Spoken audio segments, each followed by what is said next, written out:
conférence de Rav Diamant de Bnei Brak sur le thème du Shalom Bayit, de l'entente dans les foyers. Cette conférence a été traduite de l'hébreu en français par Madame Elbaz et par Madame Ruth Ben-Simon d'Aix-les-Bains. À propos du verset Yehuda, Ata yoducha achecha, Yehuda, toi tes frères te loueront, on nous dit que le mot Yeducha a deux sens. Il vient de la racine hébraïque vidouille, qui signifie reconnaissance de ses fautes, et deuxièmement, il vient du mot Toda, qui signifie remerciement. Le Targum Yonatan nous apprend que dans ce verset, ce mot a les deux sens, à savoir qu'il signifie à la fois reconnaissance et remerciement. Le Targum Yonatan traduit ainsi, il dit à Yehuda, tu as reconnu ton action avec Tamar, et pourtant tu étais roi, et c'était faire preuve de ta part d'une grande humilité et d'une grande noblesse d'âme, de reconnaître ainsi ta faute publiquement. Et après cela, tes frères te remercieront, et le Targum ajoute une phrase très importante, à savoir que dorénavant, tes frères seront appelés Yehudim sur ton nom. La racine de Yehudi vient donc nous rappeler que Yehuda a reconnu sa faute. Et la reconnaissance est devenue depuis la caractéristique essentielle du peuple juif. L'homme juif, c'est l'homme qui se surmonte, qui reconnaît ses fautes et qui corrige ses mauvaises midotes. L'homme, nous dit-on, est né incomplet, c'est-à-dire qu'il est né avec des défauts, et il doit tout au long de sa vie devenir shalem, complet. Il a le devoir de surmonter ses midotes et de se corriger. Il est intéressant de noter que dans le Targum Onkelos, le juif était appelé Ivri, l'hébreu, et à partir de l'épisode de Yehuda, eh bien, on le nommera Yehudi. Ceci donc nous apprend bien que c'est à partir de ce moment-là que le peuple juif, que ce qui a caractérisé le peuple juif, eh bien, c'est le travail des midotes. Quand les hommes sont venus présenter leurs vœux à Boz, qui avait pris Ruth pour femme, ils l'ont bénie en lui disant que la femme que tu as prise soit comme Rachel et Léa, qui ont construit à elles deux le peuple d'Israël. On peut se demander pourquoi ils ne mentionnent pas à Sarah et Rivka, et pourquoi ils ont précisé à elles deux. Elles étaient toutes les deux les épouses de Yaakov. Et en vérité, de femmes dans leur situation auraient été tentées de se créer des ennuis par jalousie et pour essayer d'attirer l'attention de leurs époux. Mais telle n'était pas l'attitude de Rachel et de Léa, et c'est pour cela qu'à elles deux, eh bien, elles ont construit le peuple juif. Elles ont travaillé leurs midotes, leurs sentiments, pour arriver à ce niveau de shalom. Et cela, on s'en doute bien, ne s'est pas fait tout seul. Une maison juive, donc, se construit premièrement sur la base de la Torah et des mitzvot, mais cela ne suffit pas. Ce qui caractérise réellement la maison juive, c'est, comme nous l'ont montré nos mères, le travail des midotes. Nous avons malheureusement le sentiment que les problèmes de Shalom Bayit sont des problèmes secondaires ou des problèmes qui ne regardent que les autres. Eh bien, nous devons ouvrir les yeux et savoir que ce sont des problèmes qui sont de plus en plus courants, et cela qu'on appartienne à un foyer orthodoxe ou non. Et la question est de savoir comment surmonter ces problèmes et ce que nous devons faire pour résoudre nos conflits et pour que règne à nouveau le shalom dans nos foyers. Si nous essayons d'analyser en quoi nos générations sont différentes des générations précédentes, qui, elles, avaient beaucoup moins de problèmes dans leur foyer, eh bien nous verrons que notre génération se caractérise par 3 points essentiels. Bien sûr, il y a beaucoup d'autres points, mais on ne peut pas parler ici de tout. Premièrement, nous devons savoir que nous vivons dans une génération de receveurs, c'est-à-dire une génération qui a grandi sur le principe de prendre plutôt que sur celui de donner. Les générations passées étaient beaucoup plus pauvres et elles vivaient en cercles plus fermés et chacun devait aider l'autre. Et l'enfant s'entendait souvent répondre non lorsqu'il demandait une chose. De nos jours, On compte sur l'État pour aider les plus pauvres et les parents n'osent plus rien refuser à leurs enfants. Et ils ne font pas attention que le fait de toujours lui répondre oui, de toujours tout lui donner, eh bien, détruit sa personnalité. Et en plus, cette manière d'agir fausse complètement l'idée de l'éducation. Car les parents s'imaginent parce qu'ils voient leurs enfants comblés, alors qu'ils se sont complètement investis dans l'éducation. Ils oublient que la tâche principale, ce n'est pas de donner un nouveau jouet, ou d'offrir un nouveau vêtement à la mode, ou un disque à leur enfant, mais que la tâche principale de l'éducation, eh bien, c'est le travail des midotes. Et c'est par le travail des midotes que les parents peuvent aider l'enfant à construire sa personnalité morale. L'enfant lui-même souffre de cette situation et n'est pas heureux. Il réclame autre chose que des objets. Et le Rav Diamante raconte qu'un jour un enfant s'est approché de sa femme, qui est jardinière d'enfants, et cet enfant lui a dit « Mon père m'a acheté aujourd'hui un jouet formidable, mais je ne suis pas très content, parce que je ne le vois jamais. Il est toujours en voyage, et puis ma mère, elle ne pense qu'à fréquenter les instituts de beauté. » Comme nous l'avons donc dit, l'enfant s'habitue à recevoir, et il grandit avec le sentiment que tout lui est dû. Et lorsqu'il va à la yeshiva, il continue à recevoir la nourriture, le logement, les cours que les professeurs lui donnent, et en plus il se permet de critiquer et d'être mécontent. Et puis quand il arrive à l'âge de se marier, eh bien il veut toujours recevoir, et il n'est pas du tout prêt à donner. Et tout à coup, il se rend compte qu'il va lui falloir donner. Et alors, il ne sait pas faire cela. Et il cherche à ce que sa femme lui donne à lui. Et c'est à partir de là que les problèmes entre les couples vont commencer. Deuxièmement, nous vivons dans une génération où l'éducation est au niveau le plus bas. Il n'y a pas de travail sur les midotes. Les parents n'apprennent pas à l'enfant à se surmonter et à se corriger. Troisièmement, les femmes sont de nos jours trop instruites, ou plutôt trop conscientes de leur intelligence et de leur savoir. Soit elles ont fait des études supérieures, soit lorsqu'elles se marient, eh bien elles connaissent déjà tout le Kitzur Shulchan Aruch par cœur, les prophètes, etc. Et cette instruction n'est pas un défaut en soi, mais ce qui est un défaut, c'est que ce savoir leur donne le sentiment qu'elles sont supérieures à leur mari, et elles cherchent sans arrêt à le rabaisser. Et elles sont aussi remplies d'exigences à l'égard de leurs époux. Je pense, quant à moi, que si nous essayons de travailler sur ces 3 points, eh bien, nous arrangerons beaucoup de choses dans nos foyers. Si nous surmontons notre égoïsme, et si on donne, eh bien, à ce moment-là, la situation, quelle qu'elle soit, s'arrangera petit à petit, et les difficultés disparaîtront. Il est très important que dans un foyer, la femme et l'homme connaissent chacun leur rôle et leur place et qu'ils ne cherchent pas à rivaliser ou à empiéter chacun dans le domaine de l'autre. Nous devons savoir qu'une femme, même si elle se croit supérieure à son mari, si elle a en face d'elle un homme qui travaille ses midotes, qui se surmonte, qui s'élève spirituellement, eh bien elle ne pensera jamais à le rabaisser. Elle ne peut l'humilier, le contrer, que si lui-même se conduit comme un homme prisonnier de ses émotions et de ses passions. Car en général, si une femme sent que son mari a de la personnalité, eh bien elle n'essaiera jamais de le rabaisser. Car il est dans la nature de la femme d'être dominée et non pas de dominer.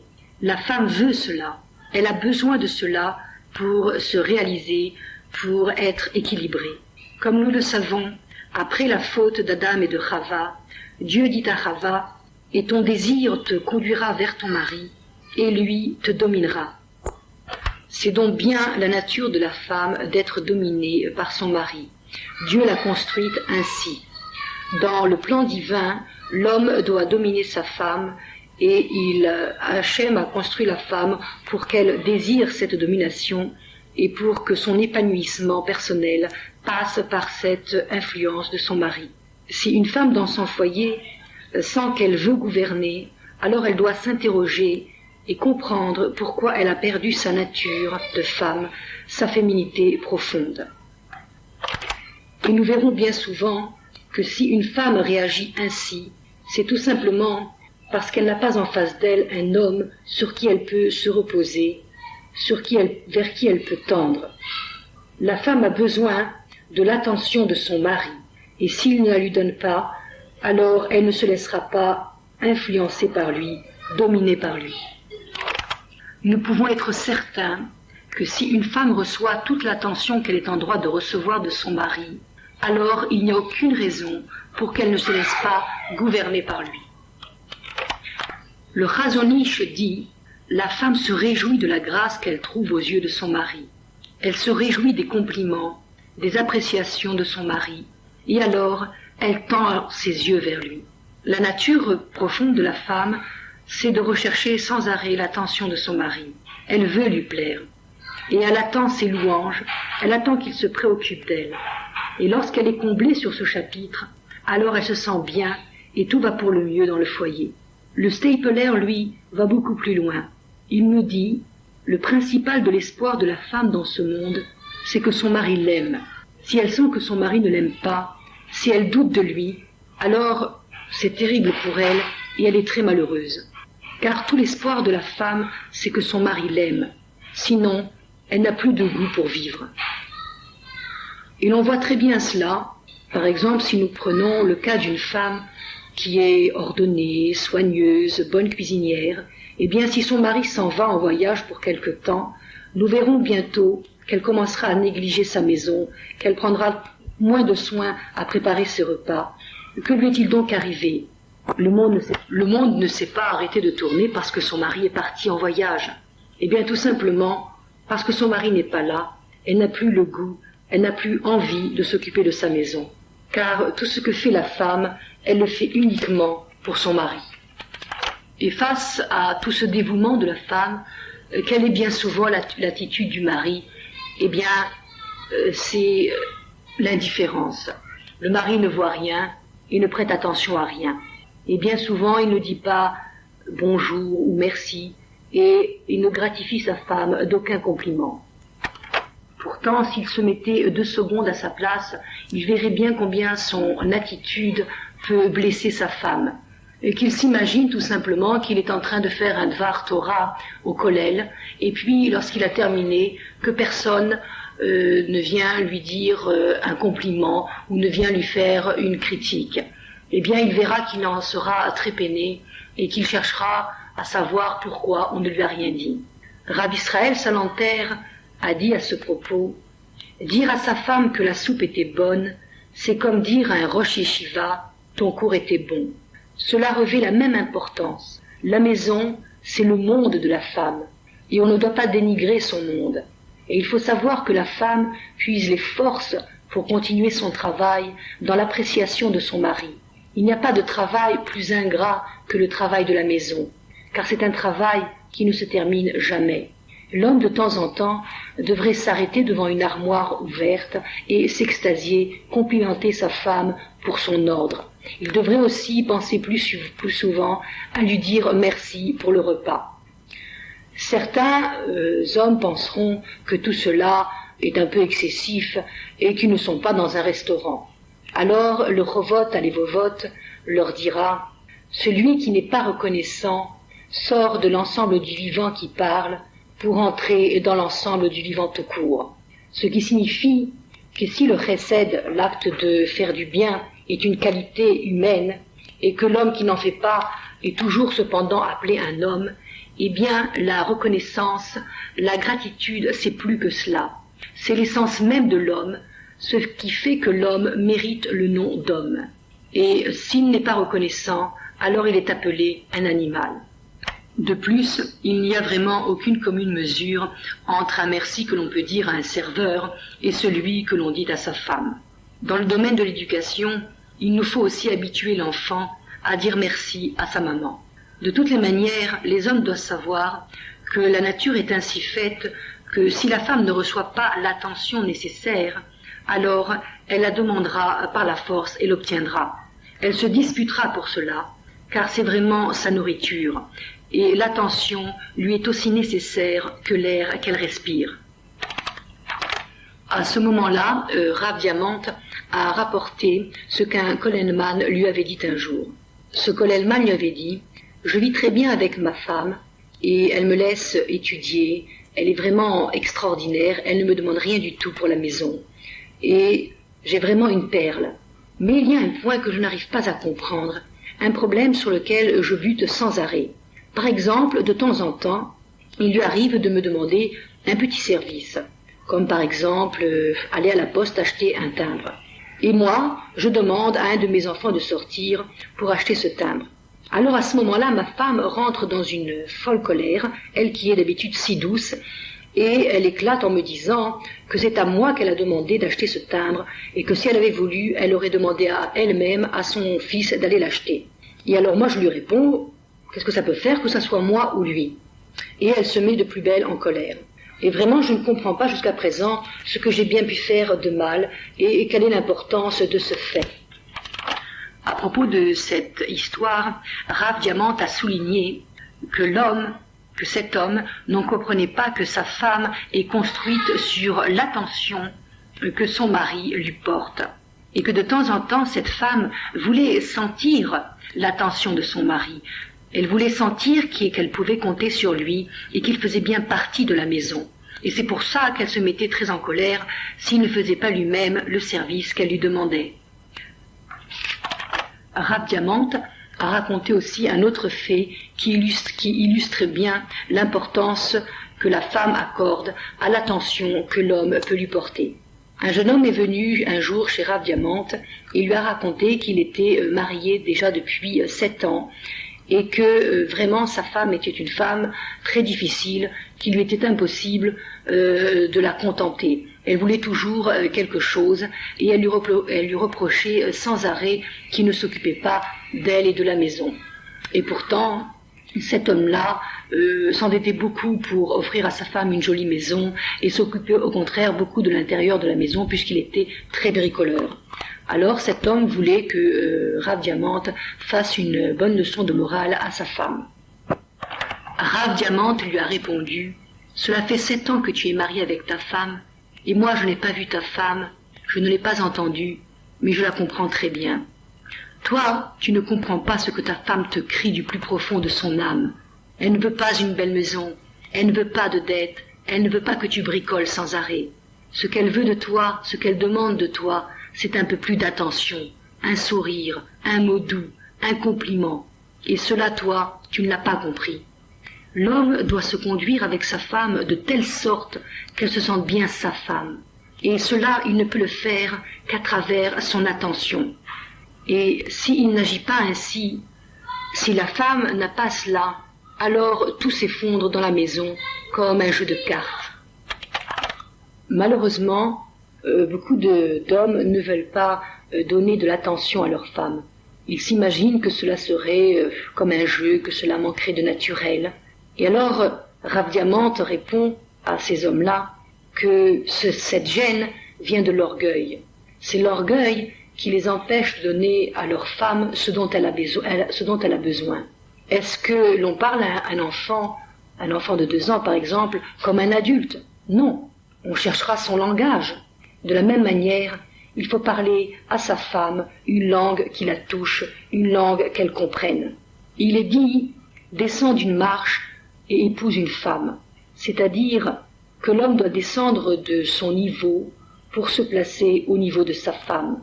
Il doit comprendre ce dont elle a besoin et il doit lui donner de l'attention. Par exemple, une chose toute simple à laquelle on ne pense jamais, eh bien, celle de dire bonjour lorsque l'on rentre à la maison et de consacrer les 2 premières minutes à sa femme pour lui parler, pour lui demander comment s'est passée sa journée, car la femme, eh bien, elle est restée toute seule à la maison avec ses enfants, et quand son mari rentre, eh bien, elle a besoin de partager avec lui ce qu'elle a vécu, elle a besoin de vider son cœur, et le mari doit lui donner la possibilité de le faire. Et bien souvent, que fait-il? eh bien, il rentre, il va directement s'asseoir pour lire un journal ou prendre une Guémara pour étudier. Ou alors, lorsque, par exemple, le mari est en train de parler avec des amis, et que sa femme n'est pas à la maison, et puis qu'elle rentre, eh bien, il doit s'arrêter de parler, et pour dire bonjour à sa femme, pour lui dire 2 mots, lui donner de l'importance, et surtout ne pas l'ignorer, ne pas la mettre de côté. La femme n'en demande pas plus, elle n'a pas besoin de plus. Nous faisons d'ailleurs la même erreur avec les enfants. L'enfant rentre du cheder, de l'école, et il veut nous parler, il veut nous raconter sa journée, il veut vider son cœur, nous faire partager les joies et les peines qu'il a vécues. Et nous, on ne l'écoute pas, on est pressé, on est occupé, on le rejette. Alors l'enfant se ferme, et plus tard, eh bien, il n'a plus envie de nous parler. Le moment privilégié est passé. De la même manière, lorsque le mari rentre, il doit lui aussi raconter sa journée à sa femme, car si on vit ensemble, on doit aussi partager ensemble les moments qu'on a vécus. Le Chazon-Ish dit à ce propos, en s'adressant aux hommes, un mari doit toujours dire à sa femme quand il sort, quand il revient, et ce qu'il a fait. Il doit faire partager sa vie avec sa femme. Qu'arriverait-il, par exemple, si la femme agissait comme les hommes, si elle partait de la maison sans dire où elle allait et qu'elle laissait le mari avec les enfants? Eh bien, il est sûr qu'il ne pourrait pas supporter une telle chose. Il faut savoir que la femme non plus ne supporte pas une telle situation. La racine de tous ces problèmes, eh bien, c'est comme nous l'avons dit, c'est le travail des midot. Car celui qui travaille ces midot, alors il commence à ressentir ce qui peut faire mal à l'autre. Il commence à comprendre la pensée de l'autre. Un homme qui travaille ses midot, alors commence à comprendre la pensée de sa femme. Et une femme qui travaille ses midot commence elle aussi à comprendre la pensée de son mari. Comme il est dit, s'ils sont méritants, la shrina sera sur eux. C'est-à-dire que si l'homme et la femme travaillent chacun de leur côté leur midot, alors ils auront le mérite d'avoir la présence divine au milieu d'eux, et ils pourront jouir d'un shalom baït complet. Le Rambam nous dit qu'en vérité, la nature de l'homme et de la femme sont si différentes qu'ils ne peuvent pas s'entendre. Ils ne peuvent s'entendre qu'à une seule condition, que si chacun des deux travaille ses midot. Car on voit combien on peut construire en comprenant l'âme de son conjoint et combien on peut détruire en ne la comprenant pas. C'est sur ces propos que la conférence de Rav Diamante s'est arrêtée.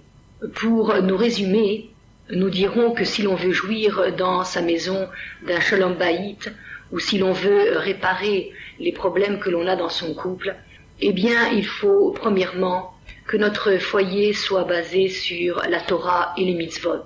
Deuxièmement, il faut que les deux conjoints, l'homme et la femme, travaillent leur midot. Troisièmement, l'homme et la femme doivent chacun connaître sa place et rester à leur place. À savoir que dans un foyer, eh bien, c'est l'homme qui doit gouverner, l'homme qui doit influencer sa femme. Quatrièmement, il faut que l'homme donne à la femme toute l'attention qu'elle est en droit d'attendre de lui, car comme nous venons de l'apprendre, l'attention est semblable pour la femme à l'air qu'elle respire.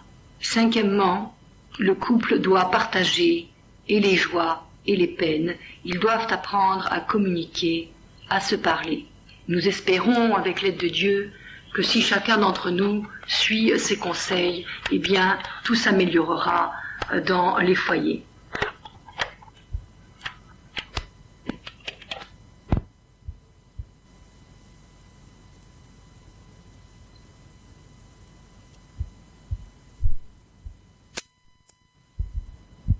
Cette cassette est une conférence de Rav Diamante de Bnei Brak.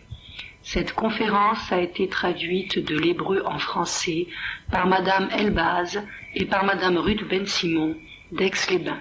Cette conférence a pour thème le Shalom Bayit, c'est-à-dire l'entente dans le couple.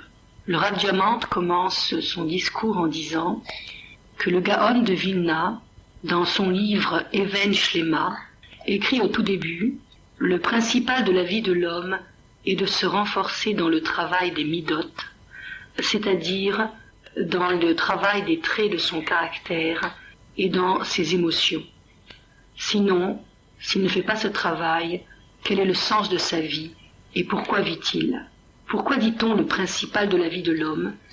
Eh bien parce qu'un homme qui n'est pas prêt à corriger ses défauts, à affiner son caractère, eh bien sa vie n'est pas appelée une vie.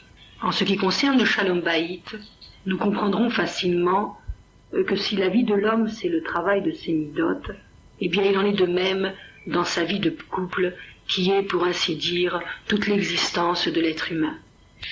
Il est évident que celui qui n'est pas maître de ses passions, qui ne se gouverne pas et qui n'essaie pas de corriger ses défauts, sa vie de couple s'en ressentira et il pourra en arriver, à Dieu ne plaise, à une telle mésentente qu'il en aura un dégoût de l'existence.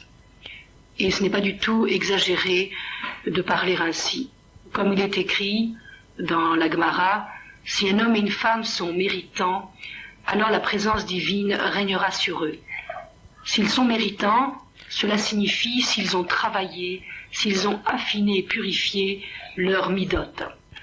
La Gemara poursuit, s'ils ne sont pas méritants, eh bien un feu les dévorera. Le feu bien sûr de la discorde et des disputes, s'ils n'ont pas appris à corriger leurs défauts. Je voudrais parler maintenant de la source de toutes les mauvaises midot, c'est-à-dire de la mère qui engendre tous nos défauts. Eh bien il s'agit de l'égoïsme de l'homme. L'homme est de nature égoïste. Il s'aime profondément et sans restriction, et il cherche par tous les moyens à se faire plaisir, et dans chaque chose il ne vise que son intérêt personnel. Et il sait se trouver toujours une multitude de justifications pour pouvoir se permettre d'agir comme il l'entend, bien qu'il sache très bien au fond de lui-même que telle action n'est pas convenable. On s'aperçoit que souvent les disputes au sein d'un couple viennent du fait que l'un ou l'autre des partenaires a des reproches et des exigences à faire sur la conduite de l'autre. Mais si avant de parler, de critiquer, de condamner la conduite de notre conjoint, nous avions un petit peu réfléchi et que nous avions pensé, est-ce que moi qui lui demande de faire telle ou telle chose, est-ce que je le fais moi-même ? Et puis, si les reproches venaient de lui, est-ce que je serais prête à les accepter ? La réponse, eh bien, ne sera pas toujours dans le sens positif, mais bien souvent négative. Le Rav Diamant a raconté qu'il avait eu à s'occuper un jour d'un couple dont le mari se plaignait des agissements de sa belle famille qui se mêlait à ses dires trop de son foyer. Il pensait que s'il n'y avait pas entre sa femme et lui sa belle famille, eh bien il s'entendrait très bien. Et le Rav Diamant lui répliqua alors qu'il lui avait dit lui-même que bien souvent il se confiait à sa famille et écoutait ses conseils. Le mari s'est aussitôt écrié « Ma famille à moi ne me donne que des conseils, mais sa famille à elle se mêle de nous et détruit notre entente. » Inutile d'ajouter que son épouse ne lui donnait pas du tout raison. Et chacun des deux partenaires restait sur sa position et aucun ne voulait faire de concession, ni essayer, ni tenter de voir si l'autre avait un petit peu raison. Dans les faits, cette mésentente qui minait la vie de ce couple venait tout simplement de l'égoïsme de chacun.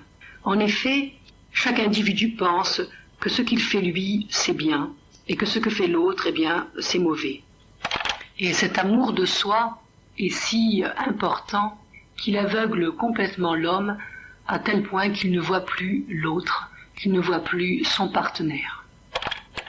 Une des mauvaises midas, la plus importante et la plus dérangeante, qui découle de cet amour de soi et qui casse la vie du couple, la vie de l'homme, eh bien, c'est la colère.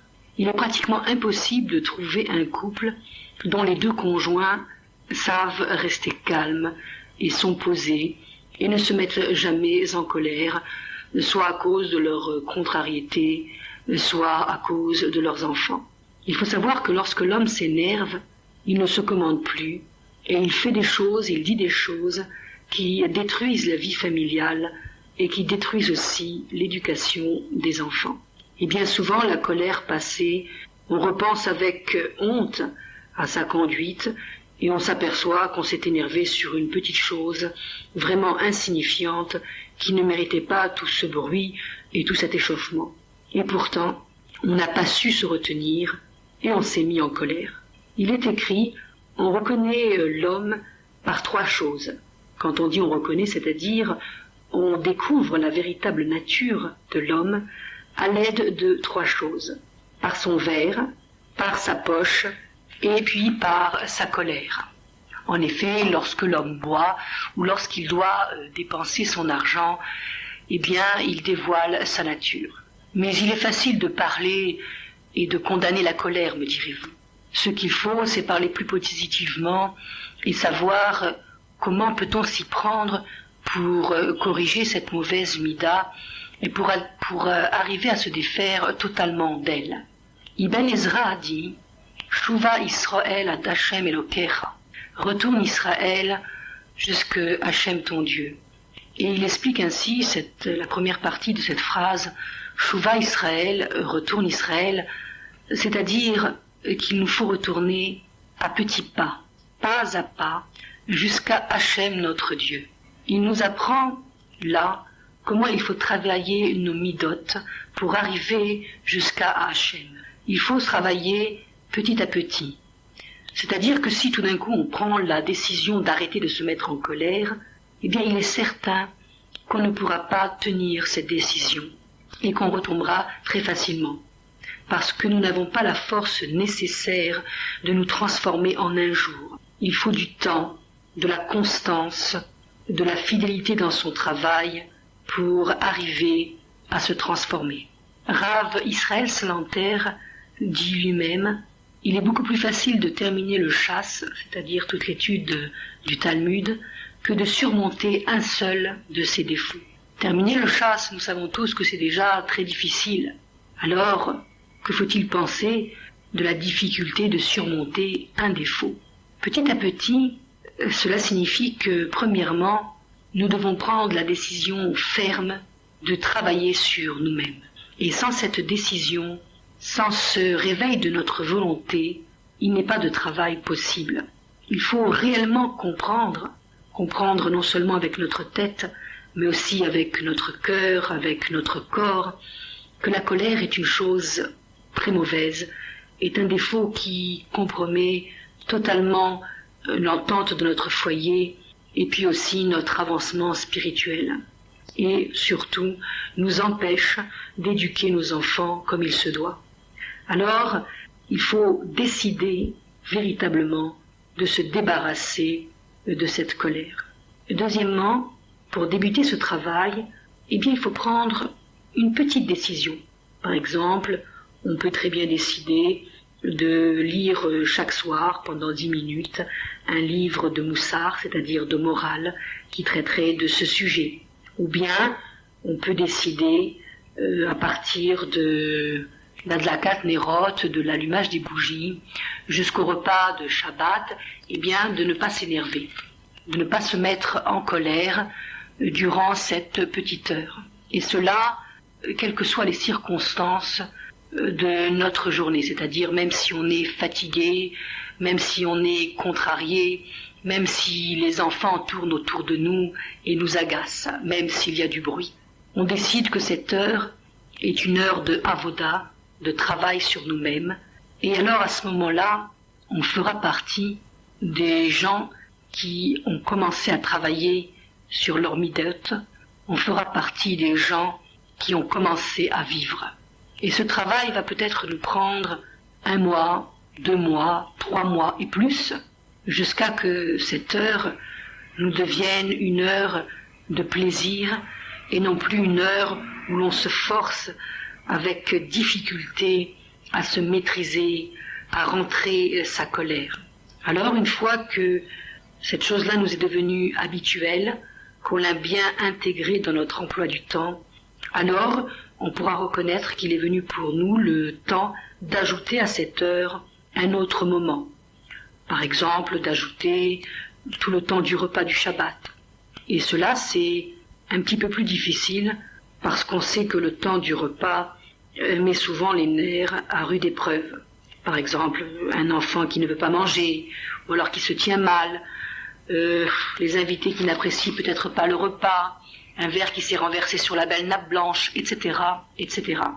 Et cet effort nous prendra encore peut-être 4 mois, 5 mois, et ainsi, à chaque fois qu'un temps a bien été digéré par nous-mêmes, une fois qu'on s'est bien habitué, eh bien on ajoutera à chaque fois à ce temps un nouveau temps jusqu'à arriver à boucler toute une semaine avec l'aide de Dieu. Et on s'apercevra que même lorsque l'on va qu'à ses occupations, en dehors de ce temps réservé au travail sur soi, eh bien on s'apercevra qu'on en est influencé et que cela nous empêche même de nous mettre en colère à des autres moments parce qu'on se rappelle à propos que tiens, je suis en train de travailler sur ce défaut-là, alors on se retient et on ne s'énerve pas.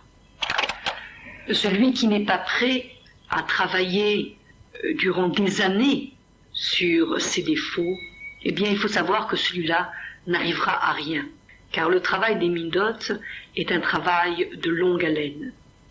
En effet, nous savons, le chasse, eh bien on ne le termine pas en un jour.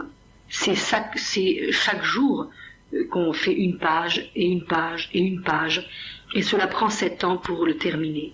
Et on se rappelle que le Rav Salanter a dit que le travail d'une mida, eh bien cela prend plus que l'étude du chasse.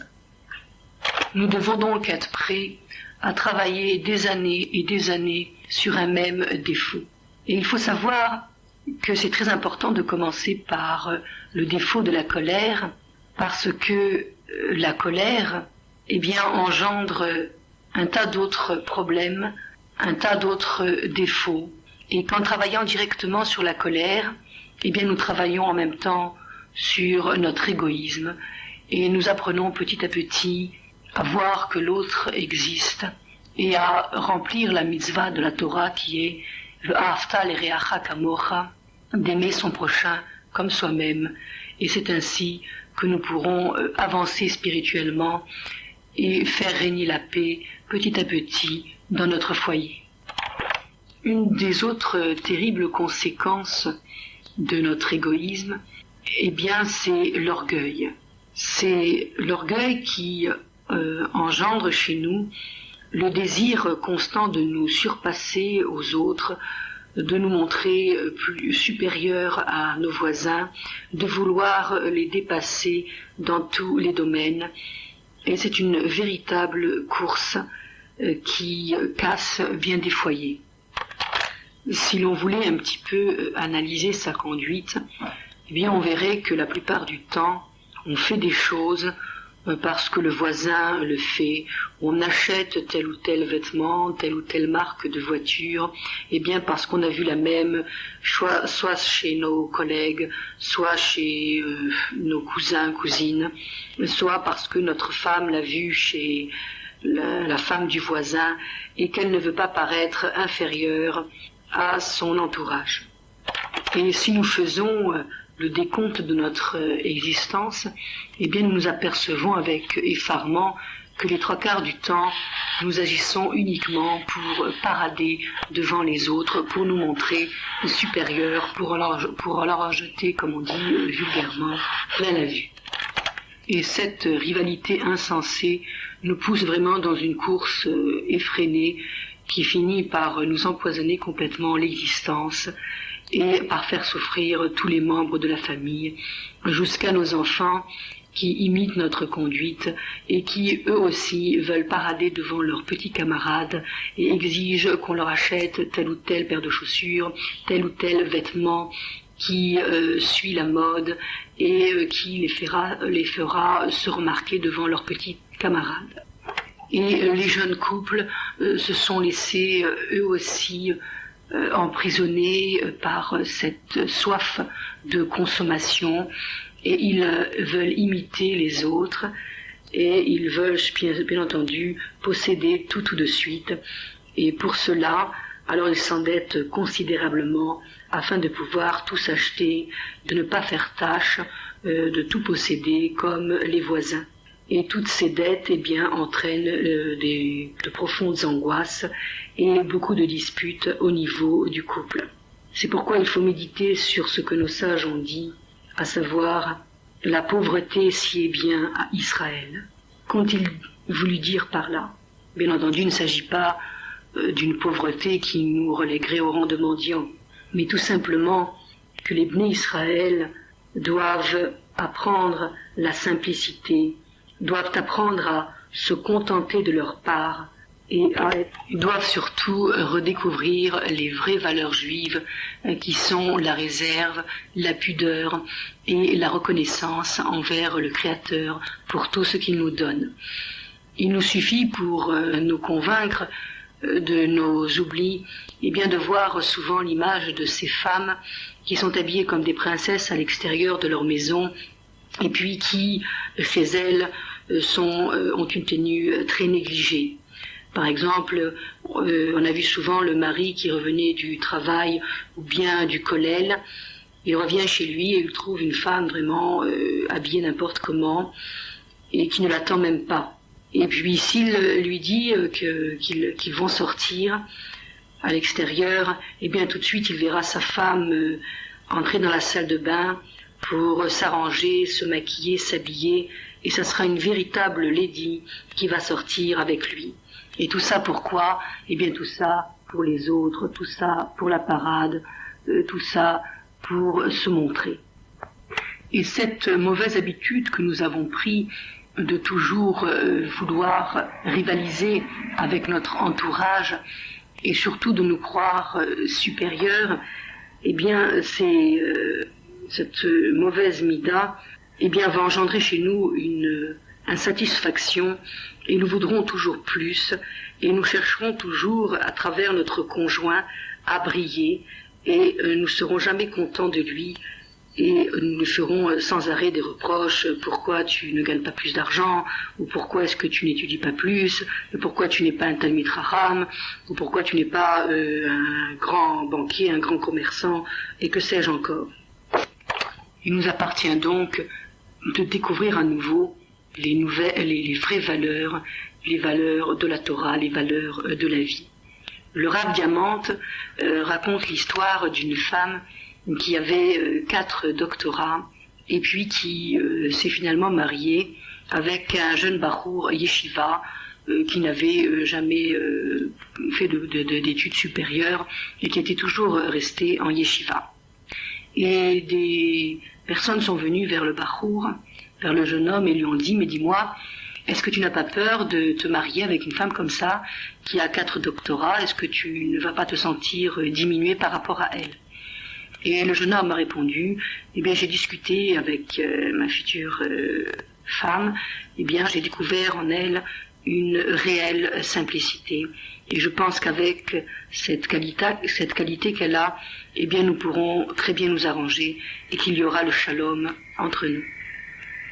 Et ceci a été vrai, et des années se sont passées, et on a posé la question à la femme: comment ça se fait que finalement, toi qui as 4 doctorats, qui es si intelligente et si instruite, tu n'as épousé qu'un petit bachour yeshiva, alors que tu aurais pu prendre quelqu'un qui était de ton niveau?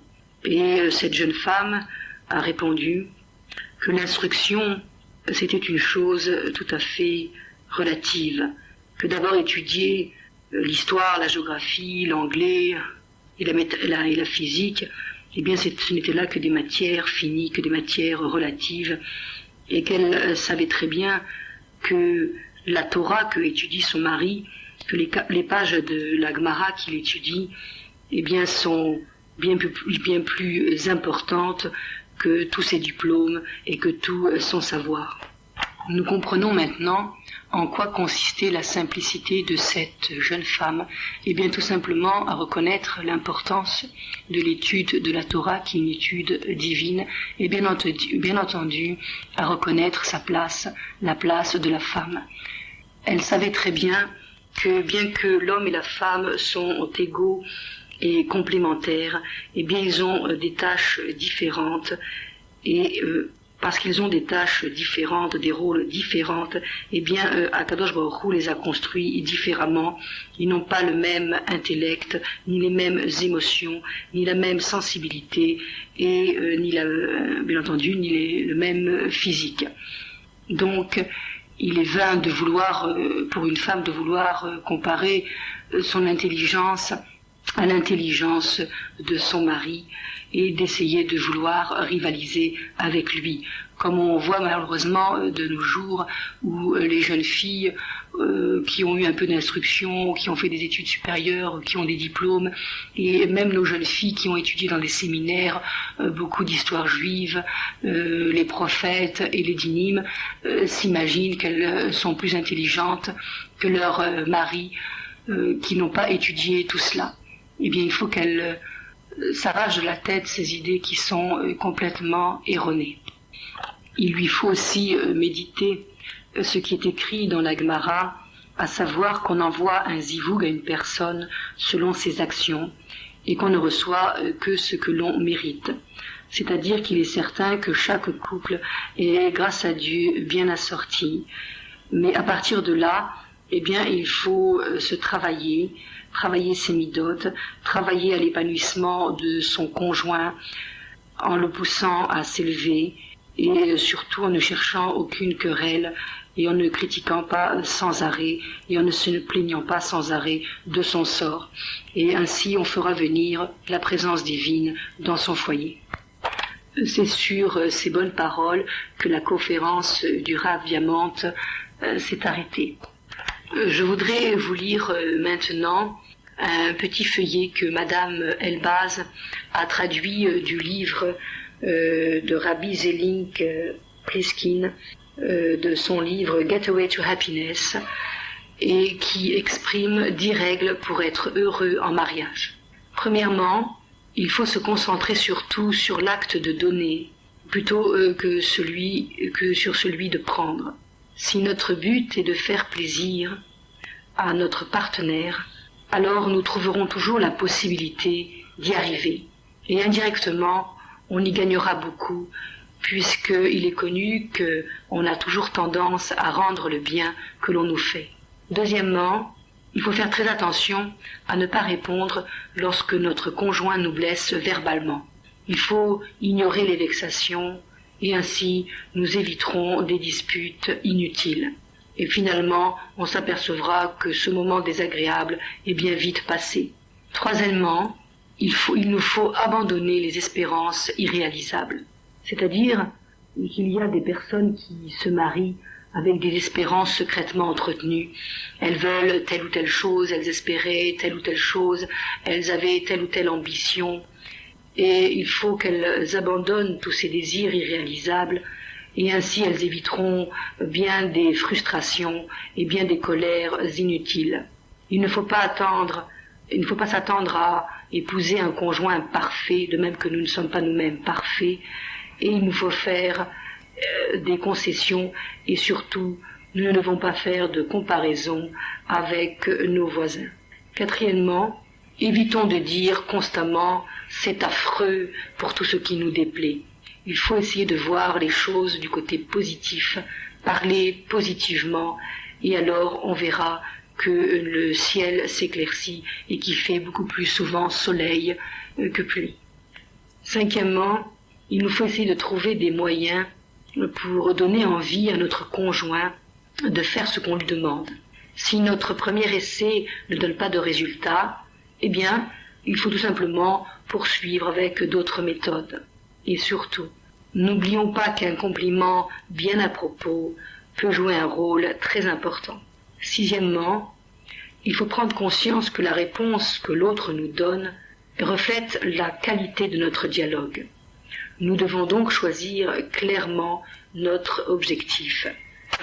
Et si la méthode que nous utilisons pour communiquer avec l'autre n'atteint pas cet objectif, eh bien, il faut tout simplement changer cette méthode et ne pas s'entêter, car nous devons toujours avoir à l'esprit le bonheur de notre couple.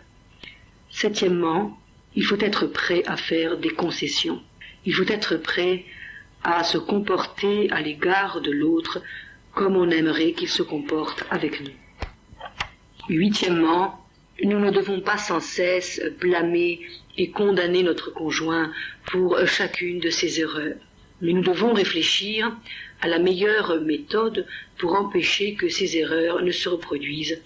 Et cela, sans soulever d'animosité et sans heurter les sentiments de notre conjoint et sa sensibilité. Neuvièmement, il faut vivre au présent. Tout ce qui était mauvais, on le rejette dans le passé, et le passé est bien terminé. Et il nous faut se concentrer à améliorer la situation dans le présent, et non pas sans arrêt rabâcher, rabâcher et rabâcher. Dixièmement, il faut toujours se demander, que puis-je faire pour avoir une joyeuse atmosphère dans la maison? Et en suivant ces 10 règles pour être heureux en mariage, il est certain que nous serons heureux en mariage avec l'aide de Dieu.